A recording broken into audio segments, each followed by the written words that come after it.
Cease fire के बाद middle east की राजनीति में बड़ा मोड़ आया है।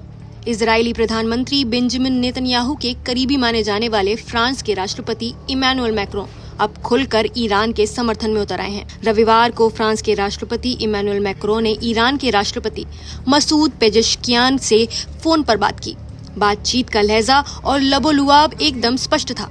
फ्रांस अब ईरान की चिंताओं को लेकर गंभीर है और इजरायल की आक्रामकता पर सवाल खड़े कर रहा है। ईरानी मीडिया मेहर न्यूज के मुताबिक मैक्रों ने पेजेश्कियान से बात करते हुए IAEA यानी इंटरनेशनल एटॉमिक एनर्जी एजेंसी के साथ ईरान के सहयोग खत्म करने के फैसले पर चिंता जताई। पेजेश्कियान ने जवाब दिया कि ईरान ने ये कदम इसलिए उठाया क्योंकि IAEA के प्रमुख राफेल ग्रोसी ने ईरान के परमाणु कार्यक्रम को लेकर भ्रामक जानकारी दी, जिससे इजरायल को हमला करने का मौका मिला। फोन कॉल के दौरान फ्रांस के राष्ट्रपति मैक्रों ने कहा, ईरान पर हुए इजरायली हमलों में जिन ईरानियों की शहादत हुई है उनके प्रति फ्रांस गहरा शोक प्रकट करता है।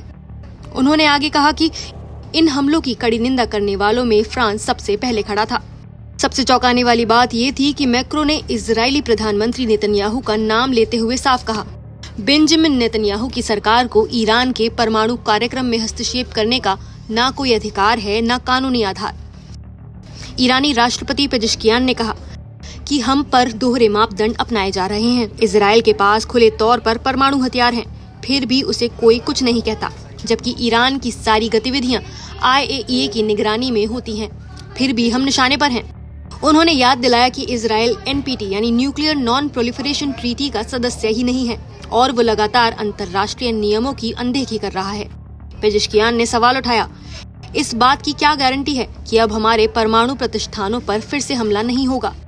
उन्होंने कहा कि IAEA के हालिया रवैये ने ईरानी जनता का भरोसा तोड़ा है। अब अंतर्राष्ट्रीय संस्थाओं को सिर्फ दस्तावेजी कार्रवाई नहीं बल्कि निष्पक्षता और सुरक्षा की गारंटी देनी होगी। क्या ये मिडिल ईस्ट में एक नई कूटनीतिक धुरी बनने की शुरुआत है? क्या मैक्रो का ये रुख पश्चिम एशिया में फ्रांस की भूमिका को पूरी तरह बदल देगा? और क्या नेतन्याहू को अंतर्राष्ट्रीय मंचों पर अब और दबाव का सामना करना पड़ेगा?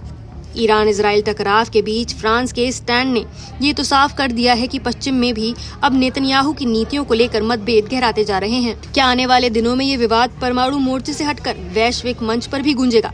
इस पूरे मामले में आपकी क्या राय है, हमें कमेंट करके जरूर बताएं। नमस्कार, मैं हूं मानक गुप्ता। अगर आपको हमारा ये वीडियो पसंद आया हो तो इसे लाइक और शेयर जरूर करें और हाँ, हमें सब्सक्राइब और फॉलो करना ना भूलें ताकि आप देश और दुनिया की कोई खबर मिस ना करें।